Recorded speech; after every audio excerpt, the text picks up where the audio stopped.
भाग 2. संध्याकाळचे 7 वाजले होते. कंपनीच्या काचेच्या इमारतीवर मावळत्या सूर्याची सोनेरी किरणं पडली होती. रिसेप्शनमध्ये उभे असलेले आरव आणि अन्वी काही क्षणांपूर्वीच मैत्रीच्या नात्यात जोडले गेले होते. पण नियतीला काही वेगळंच मंजूर होतं. अन्वी, तू इथे? तो आवाज ऐकताच अन्वीच्या चेहऱ्यावरचा आनंद क्षणात विरून गेला. तिचे हात थरथरू कापू लागले. समोर उभा होता रोहन. उंच बांधा, आत्मविश्वासाने भरलेला चेहरा, महागडा सूट आणि डोळ्यात एक विचित्र हट्ट. आरवने प्रथम अन्वीकडे पाहिले, मग रोहनकडे. दोघांच्या नजरेत काहीतरी असं होतं जे साध्या ओळखीपेक्षा खूप वेगळं होतं. रोहन हळूहळू पुढे आला. 5 वर्षांनंतर भेटतेस आणि एक फोनसुद्धा नाही. अन्वीने शांत राहण्याचा प्रयत्न केला. रोहन, इथे बोलायची ही योग्य जागा नाही. माझ्यासाठी जागा महत्त्वाची नाही, मला उत्तर हवंय. आरवला वातावरणातील तणाव स्पष्ट जाणवत होता. तो मध्ये पडावा का की शांत राहावं हा प्रश्न त्याला पडला. अन्वीने एक दीर्घ श्वास घेतला. आपलं सगळं संपलंय रोहन, कृपया पुन्हा सुरुवात करू नकोस. रोहनच्या चेहऱ्यावर हलकंसं कटू हसू उमटलं. संपलं? माझ्यासाठी काहीच संपलेलं नाही. हे शब्द ऐकून आरवच्या मनात असंख्य प्रश्न निर्माण झाले. रोहन कोण होता? अन्वीच्या डोळ्यात इतकी भीती का होती? तेवढ्यात कंपनीतील एक कर्मचारी धावत आला.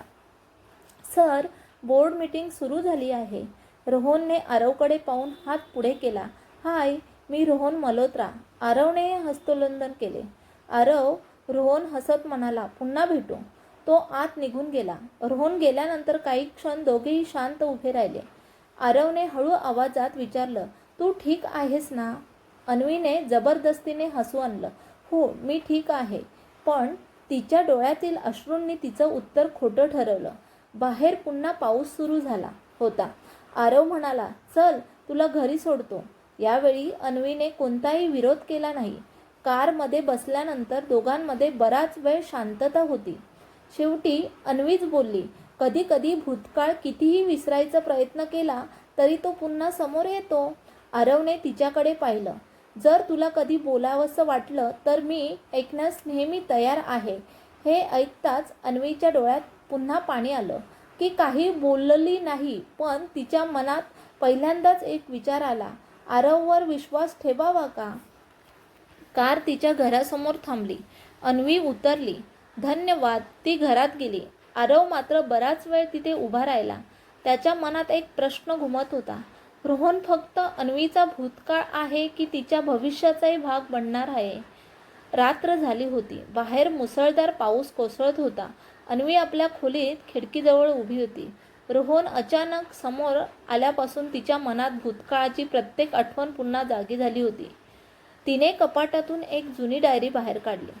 त्या डायरीच्या पहिल्या पानावर लिहिलं होतं, पहिलं प्रेम कधीच विसरता येत नाही.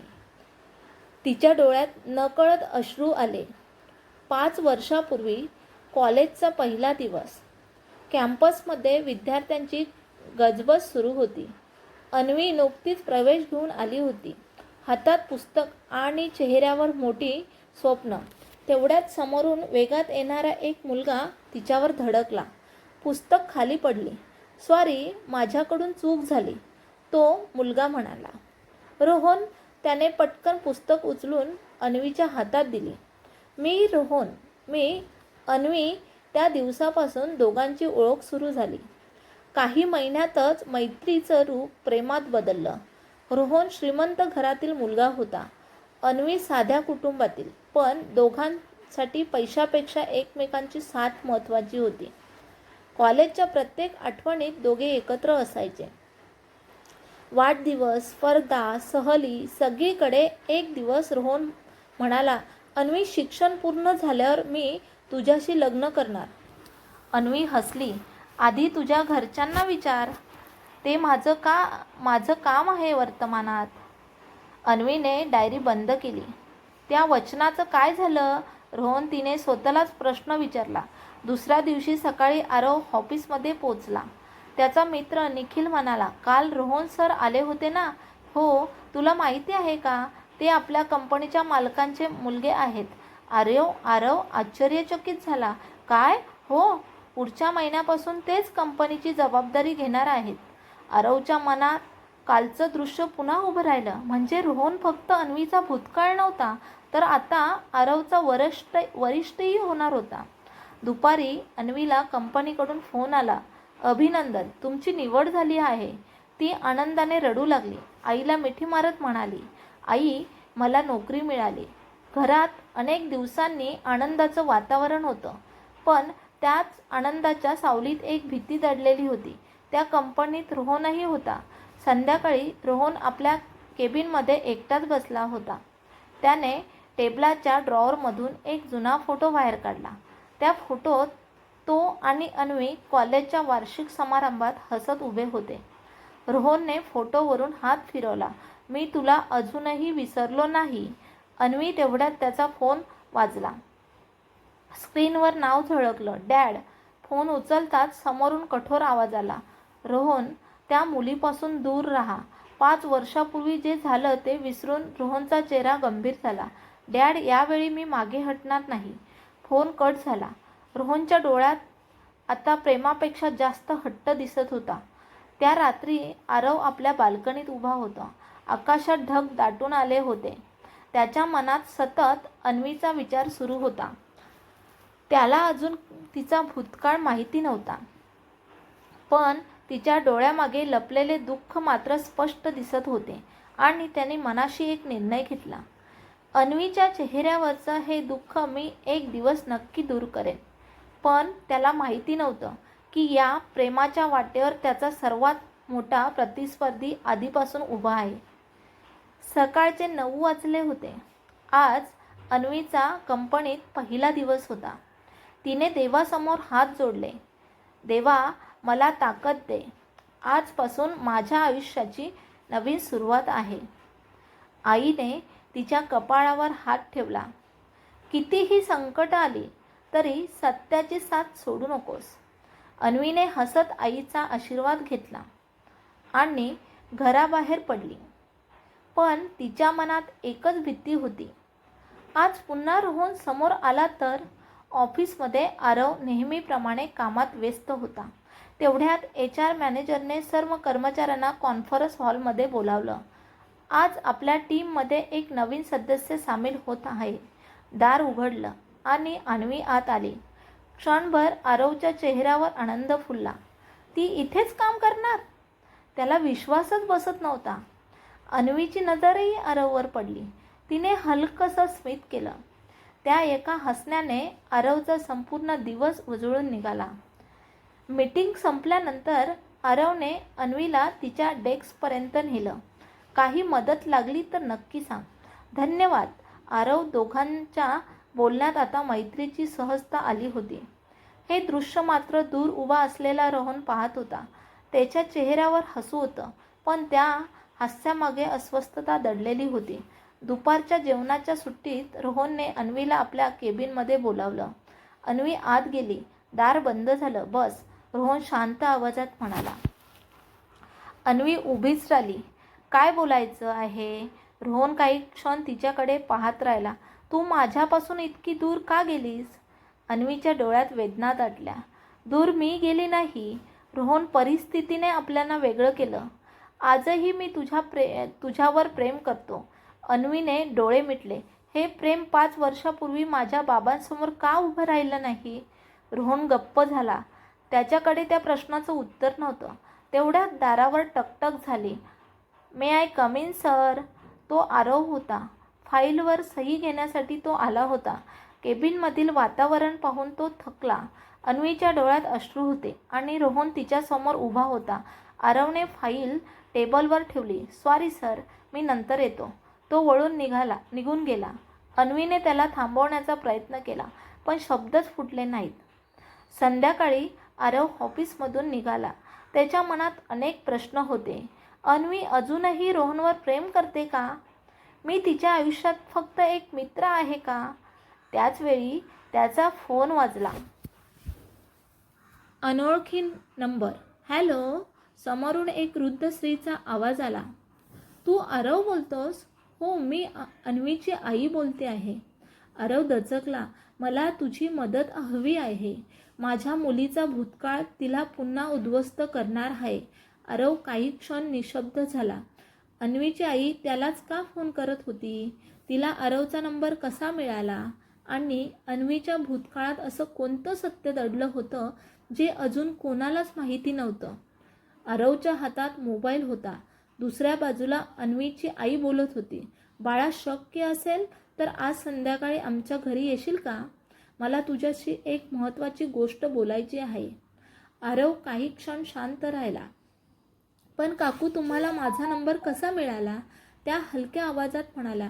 अन्वीच्या जॉईनिंग फॉर्ममध्ये आपत्कालीन संपर्क म्हणून तुझा नंबर लिहिलेला होता. बहुतेक तिला तुझ्यावर विश्वास वाटला असेल. हे ऐकून आरवच्या मनात एक वेगळीच भावना निर्माण झाली. ठीक आहे काकू, मी येतो. संध्याकाळी आरव अन्वीच्या घरी पोहोचला. लहानसं पण नीटनेटकं घर. दार उघडलं तेव्हा अन्वीचे हसत त्याचं स्वागत करत म्हणाल्या, या बाळा. घरात अन्वी नव्हती. अन्वी कुठे आहे? आरवने विचारलं. ती बाजारात गेली आहे. तोपर्यंत मला तुझ्याशी बोलायचं आहे. दोघे हॉलमध्ये बसले. भिंतीवर अन्वीच्या वडिलांचा फोटो होता. फोटोकडे पाहत त्या म्हणाल्या, आज ती जे काही आहे ते तिच्या बाबांमुळे, आणि त्यांच्या जाण्यामुळे त्यांच्या डोळ्यात पाणी आलं. आरव, तुला रोहनबद्दल किती माहिती आहे? फारशी नाही. त्या एक दीर्घ श्वास घेत म्हणाला. 5 वर्षापूर्वी रोहन आणि अन्वी एकमेकांवर खूप प्रेम करत होते. दोघांनी लग्नाची स्वप्न पाहिली होती. आरव शांतपणे ऐकत होता. पण रोहनच्या वडिलांना हे नातं मान्य नव्हतं. का? कारण आम्ही गरीब होतो. घरात काही क्षण शांतता पसरली. एका दिवशी रोहनच्या वडिलांनी आम्हाला घरी बोलावलं. त्यांनी तुझ्या बाबांचा अपमान केला. त्यांनी सांगितलं, माझ्या मुलाच्या आयुष्यातून कायमचं निघून जा, नाहीतर तुमचं आयुष्य उद्ध्वस्त करेन. आरवच्या मुठी घट्ट आवळल्या गेल्या. त्या धक्क्यानंतर काही दिवसातच अन्वीच्या बाबांना हृदयविकाराचा झटका आला. ते आम्हाला कायमचे सोडून गेले. आरवच्या डोळ्यातही पाणी आलं. अन्वीला आजही वाटतं की तिच्या प्रेमामुळेच तिच्या बाबांचा जीव गेला. म्हणूनच तिने रोहनशी सगळे संबंध तोडले. तिने स्वतःला प्रेमापासून दूर ठेवलं. पण त्या थांबल्या. रोहनला हे पूर्ण सत्य कधीच कळलं नाही. तेवढ्यात दाराची बेल वाजली. अन्वी घरी आली. तिने हॉलमध्ये आरवला पाहिलं आणि आश्चर्यचकित झाली. आरव, तू इथे? आरव काही बोलणार इतक्यात तिच्या आईने विषय बदलला. मीच बोलावलं त्याला. अन्वीला काहीतरी वेगळं जाणवलं. रात्री आरव घरी निघाला. त्याच्या मनात आता अन्वीबद्दल आदर आणखी वाढला होता. इतकं दुःख एकटीने सहन करूनही ती हसत जगते. तो कार चालवत असतानाच त्याच्या मोबाईलवर एक मेसेज आला. Unknown number. अन्वीपासून दूर राहा. ही फक्त सूचना नाही, शेवटचा इशारा आहे. आरवने गाडी रस्त्याच्या कडेला थांबवली. त्याच्या चेहऱ्यावर शांत हास्य नाहीसं झालं. त्याने तो नंबर पुन्हा कॉल केला, पण तो फोन बंद होता. दूर रस्त्याच्या दुसऱ्या बाजूला एक काळी कार उभी होती. त्या कारमध्ये बसलेली एक व्यक्ती आरवकडे पाहून हलकंसं हसत होती. ती व्यक्ती रोहन होती का, की अजून कोणीतरी? या प्रेमकथेवर सावली बनून उभं होतं. रात्रीचे 11 वाजले होते. आरव अजूनही गाडीत बसून त्या अनोळखी नंबरकडे पाहत होता. मेसेजमध्ये शब्द त्याच्या मनात पुन्हा पुन्हा घुमत होते. अन्वीपासून दूर राहा. त्याने पुन्हा त्या नंबरवर कॉल केला. The number you are trying to call is switch off. आरवने खोल श्वास घेतला. कोण असेल हा? आणि अन्वीपासून दूर राहण्याचा इशारा का देतोय? दुसऱ्या दिवशी सकाळी अन्वी नेहमीप्रमाणे ऑफिसला आली. पण आज तिच्या चेहऱ्यावर कालपेक्षा जास्त शांतता होती. आरव तिच्याजवळ गेला. Good morning. Good morning. Coffee? Anvi हलकंसं हसली. चालेल. दोघे कॅफेटेरियात गेले. पहिल्यांदाच ते मनमोकळेपणाने बोलत होते. अन्वी तिच्या लहानपणीच्या आठवणी सांगत होती, तर आरव त्याच्या गावाबद्दल बोलत होता. दोघं हसत होते आणि दुरून कोणीतरी त्यांच्याकडे बारकाईने पाहत होतं. तो होता रोहन. रोहनच्या चेहऱ्यावर मत्सर स्पष्ट दिसत होता. त्याने आपल्या सहाय्यकाला बोलावलं. आरवबद्दलची संपूर्ण माहिती आजच माझ्या टेबलावर हवी. Yes sir. दुपारी HR विभागाकडून अन्वीला पहिला प्रोजेक्ट देण्यात आला. त्या प्रोजेक्टचं नेतृत्व कोण करणार होतं? आरव दोघांना पुढील 3 महिने एकत्र काम करायचं होतं. हे ऐकताच अन्वीच्या चेहऱ्यावर आनंद उमटला, पण रोहनचा चेहरा कठोर झाला. संध्याकाळी ऑफिसमधून बाहेर पडताना अचानक जोरदार पाऊस सुरू झाला. अन्वीकडे छत्री नव्हती. आरवने स्वतःची छत्री तिच्याकडे धरली. चल मी सोडतो. दोघे एकाच छत्रीतून चालू लागले. थंड वारा, पावसाचे थेंब आणि दोघांमधील शांतता क्षणभर अन्वीला अनेक दिवसांनी सुरक्षित वाटत होतं. ती नकळत म्हणाली, धन्यवाद. तू असतोस ना तेव्हा मन शांत होतं. हे शब्द ऐकून आरवच्या हृदयाची धडधड वाढली. त्याचवेळी रस्त्याच्या पलीकडे उभी असलेल्या काळ्या कारमधून रोहन हे सगळं पाहत होता. त्याने स्टिअरिंग घट्ट पकडली. अन्वी, तू खरंच पुढे गेलीस का? रात्री रोहन आपल्या वडिलांच्या केबिनमध्ये गेला. त्याचे वडील विक्रम मल्होत्रा काही महत्त्वाच्या फाईल्स पाहत होते. डॅड, मला अन्वीशी लग्न करायचं आहे. विक्रम मल्होत्रा शांतपणे उभे राहिले. ते कधीच होणार नाही. का? कारण मी आधीच तुझं लग्न माझ्या मित्राच्या मुलीशी ठरवलं आहे. रोहन संतापला. मी ते लग्न करणार नाही. विक्रम मल्होत्रा कठोर आवाजात म्हणाले. मग त्याची किंमत तुला आणि त्या मुलीला दोघांनाही मोजावी लागेल. रोहन काही बोलला नाही, पण त्याच्या डोळ्यात बंडाची ठिणगी पेटली होती. दुसऱ्या दिवशी सकाळी आरव ऑफिसला पोहोचला. त्याच्या टेबलावर एक तपकिरी रंगाचा बंद पाकीट ठेवलेलं होतं. त्यावर फक्त एकच ओळ लिहिलेली होती, अन्वीच्या आयुष्याचं खरं सत्य यात आहे. उघडण्यापूर्वी एकदा विचार कर. आरवने थरथरणाऱ्या हातांनी ते पाकीट उचललं. आत काय होतं? अन्वीचं कोणतं गुपित त्यात दडलं होतं? आणि ते सत्य समजल्यावर आरवचं प्रेम कायम राहील की तुटून जाईल?